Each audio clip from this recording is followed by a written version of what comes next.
Right, morning everyone. I feel like I've been stitched up a bit with the timing of this slot. You get to listen to Gary Neville, entrepreneur, footballing legend, and then they put me on next, making some vague analogies about rowing a boat. So stick with me. I promise I'm going to try and make it worth your while. So first off, some quick intros. My name's Lee. I'm a director at PepsiCo. For those of you not familiar with PepsiCo, it's home to brands like Pepsi, obviously, Walker's Crisps, Doritos, Quaker Oats. And it's great to be here today sharing some of our insights.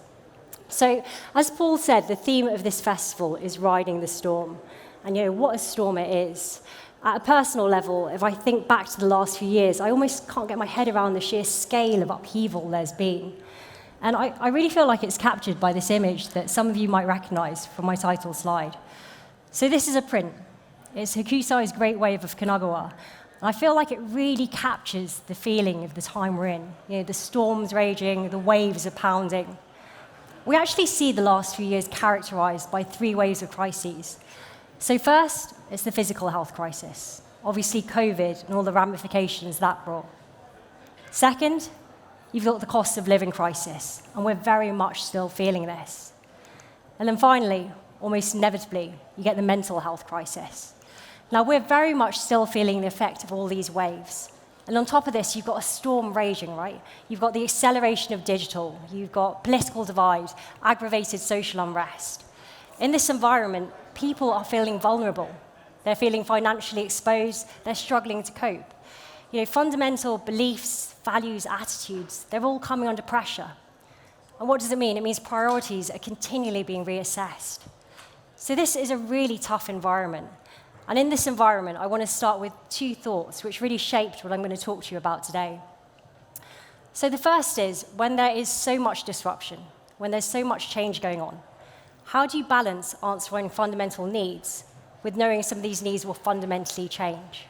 It's a really key question. And the second thought, this is not a storm. This is the weather from now on. The pace of change will continue to accelerate. There'll be further shocks undoubtedly to our political, our technological, our economic systems, maybe even our biological systems. So it's not just the what that is important, because that will change in 6 months, a year, whatever time frame. It's the how. How do you operate in an environment like this? Now, what this thought also means is I'm probably going to buck the trend of the conference from the off, and I'm not going to talk to you about the big, sexy innovations like AI. You're going to get so many good presentations about AI, augmented reality, all that good stuff. I'm going to take it back to the basic principles. What are we doing in an environment like this to help us win? And I hope you find it resonates. So let me take you back to the first image, Hokusai's image that I shared. Now, some of you might have noticed it, but in amongst these towering waves are some boats. Now, I feel for these guys. And then I realized this is us, right? We're all trying to navigate this weather. If you picture it, you're in the boat, the waves are pounding, the storm's raging. There is so much to think about. I'm going to give you just 3 things to think about through the course of my talk. So the first off, pretty important, but am I rowing in the right direction? Question 2, is my boat strong enough? And question 3, who's in my crew? So let me take you through the first question, am I rowing in the right direction? This comes back to that first thought I shared with you. How do you balance answering fundamental needs with knowing some of these needs will fundamentally change? And the answer, overridingly, is get closer to your consumers. Now, consumers don't know the answers to everything, and I'll talk about that more in the next slide. But if you can get inside their heads, really start to understand their drivers, their motivations, as you see the disruption and the opportunity that comes with it, you'll be able to make the connections that matter. Now, we've actually seen a shift in PepsiCo. We don't talk so much about consumer insight anymore, but we talk about human insight. And you'll have to forgive me, I'm too long in this game, so I will keep referring to it as consumer insight. But it's the idea that people don't just exist to consume stuff. You can't keep segmenting and slicing parts of their lives and expecting to understand. They are whole humans, and we've got to understand them that way.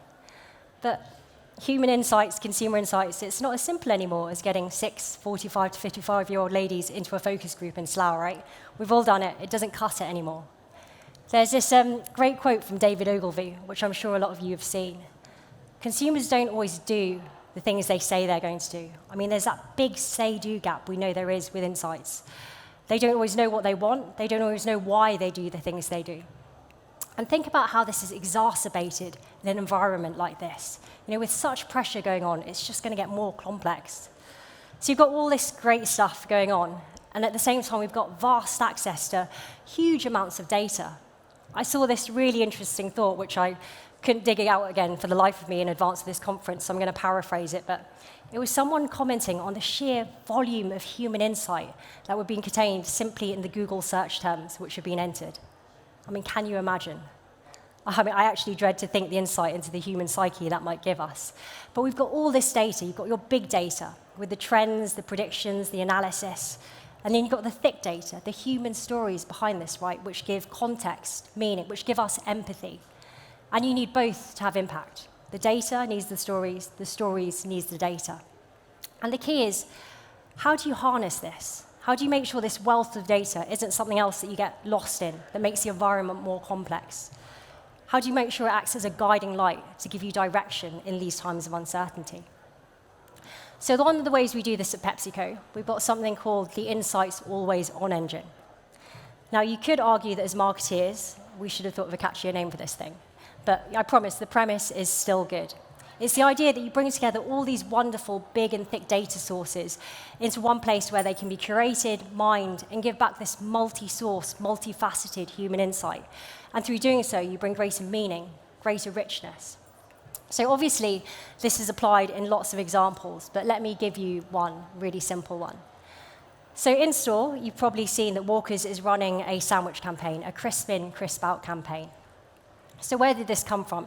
It starts from quite a conventional business human insight that lunch is a heartland for crisps. Brits love crisps with their sandwiches. But despite this, Walker's was losing relevance. They just weren't being thought about. So what did the team do? What data did they look to? First, the big data. So through extensive social listening, they uncovered a very British habit, which was the crisp sandwich. Then there was the thick data. So I think over 600 hours of consumer interviews, observations, and this brought the context right. The idea that everyone enjoys crisps and sandwiches in their own way. I think when Walker's was actually put inside a sandwich, it was almost like a superpower, right? It really elevated the sandwich. But here was the nub. They thought it was socially unacceptable. They were embarrassed about this. They felt like they'd be judged if they brought this to light, amongst their friends and peers. And this really fed into the cultural insight which was then gained.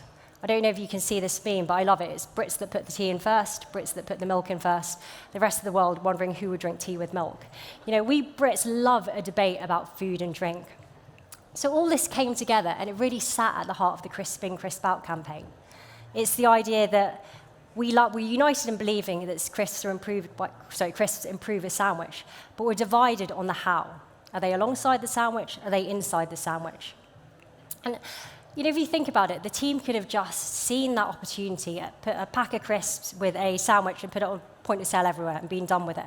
But because they had this multi-source data, and therefore the multifaceted human insight, they got to somewhere much richer. And they've seen this play through in the business metrics, so penetration growth, volume growth. I think one of the biggest testaments to how successful it's been is the team are in year 3 of this campaign. And actually, consistency is a wildly underestimated superpower in times like this. I think Gary talked about it a bit in his session. So just to wrap this section, in times of uncertainty, when you need to know where you want to go, follow the consumer, harness the wealth of human data there is, and use it to really guide you and provide that North Star. Question number 2, is my boat strong enough? Now, by your boat, I mean your people, your organization. There are so many critical factors you can think about here. Diversity, agility, resilience, foresight, so many things, I couldn't name them all. The one I'm going to talk to you briefly about is focus. Why focus? Because there's been a mantra which has been around in PepsiCo for a few years now, which just keeps getting more poignant. It's fewer, bigger, better. What does that mean? So first off, it's focus. Focus in 2 senses. One, in this environment, it's so easy to get distracted by burning platforms, big challenges, which frankly are beyond your control. This is as true in life as it is in business, right? You've got to focus your energies on what you can control. But even within that then, what's in your realm of control, there are so many opportunities to go after, and new ones will keep coming up. This is where it's almost hardest, isn't it? Where are you going to focus and really put your big bets? And I urge you to, when you think about this, don't just think about it in the narrowest marketing sense. Don't just think about your A&M allocation, your marketing team resource. Think about it through your value chain. What about sales focus? What about R&D resource? What about supply chain complexity? Like, pick your big bets and really line up your organization behind it. But it's not just about fewer, right? It's about bigger and better too. And this is tough because when you've got uncertainty and when you've got disruption, how do you continue to drive ROI? How do you drive that payback?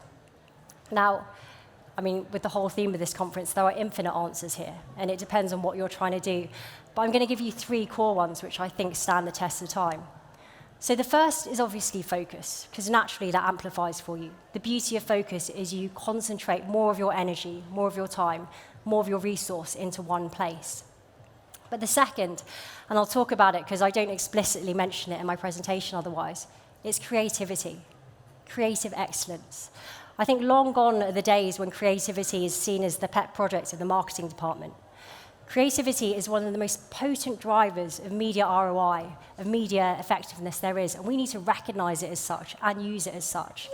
In times of uncertainty, creativity and creative excellence will drive your ROI.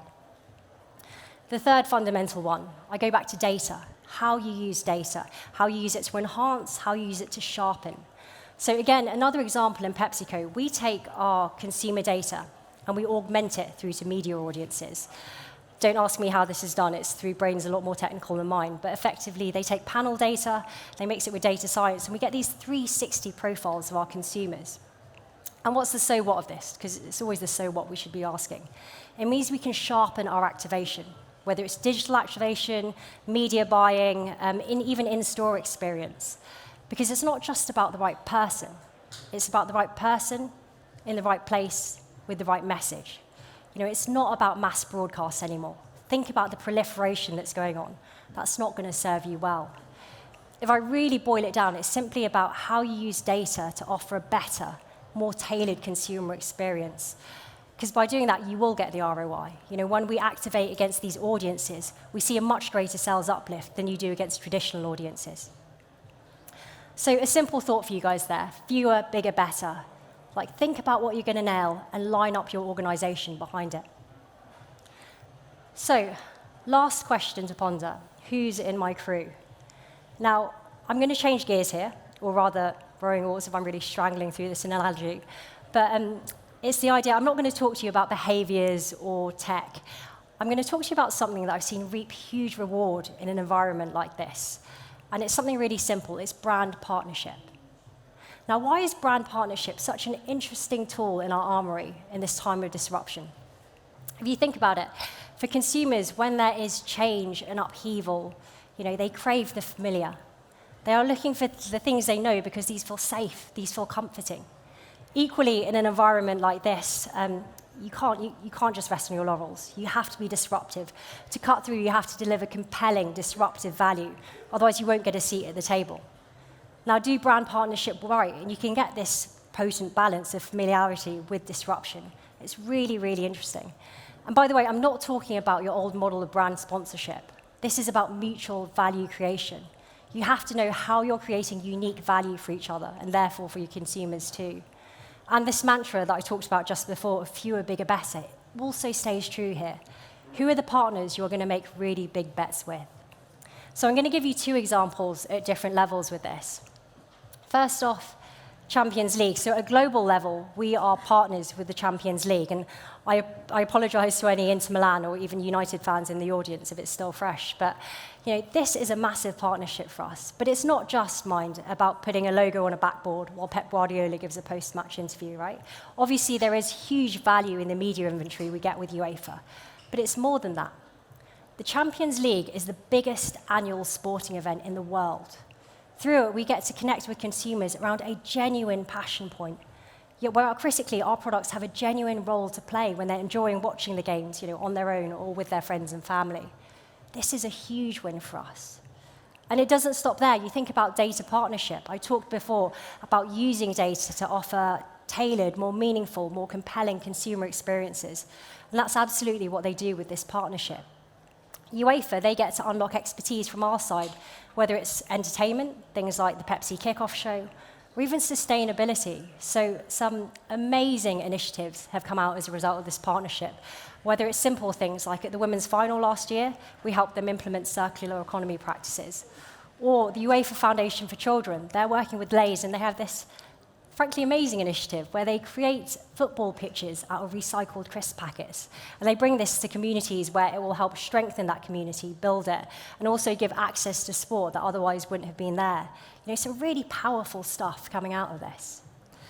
Let me give you another example of partnership on a different level. So at the local level, Doritos and Burger King are partnered in the UK. They've actually done it in various guises across Europe, but I think this is probably where it's been most powerful. If you take a step back strategically, this makes huge sense from an equity point of view. Think of the personality, the values, the taste credentials that these guys lend each other and then amplify. There's something very clever in this. But I guess the more important thing is the meaning and value they brought to consumers. So Doritos launched flame-grilled Whopper flavored Doritos. If you haven't tried them, I urge you to. They taste so much like a Whopper, it's amazing. And then with every Doritos bag, there was a free Whopper meal offer. Now, it sounds basic, but consumers want value in times like this. It's very tangible value for them. And at the same Burger King, they got huge media value and footfall to restaurants through this media placement on packs. And they could have stopped there, but then Burger King launched chili heatwave chicken fries. I mean, I'm in food heaven here. These brands are having so much fun, and it means consumers are having fun too, and they're delivering value. So get your brand partnership right, and really you can deliver that mix of familiarity that consumers crave, but also disruption that you need to get a seat at the table. So let me wrap for you guys here. I've taken you on a whistle-stop, touching on loads of different places. But one, am I rowing in the right direction? Make sure you harness the wealth of consumer insight out there. Make sure it's not something that's adding more complexity, but instead is bringing that North Star for your organization, showing you where you need to go. Question 2, is my boat strong enough? Loads of things to think about here, but one of them is focus. What are your big bets that you're going to nail and line up your organization behind this? And finally, who's in my crew? As I said, brand partnership is such a powerful tool in our armory here. Get it right, you'll deliver that familiarity with added value. Get the right brand partners on board, and your crew just got a whole lot stronger. So with that brings me to close of my presentation. Thank you for sticking with me. I hope you enjoyed it, and I hope you enjoy the rest of the festival.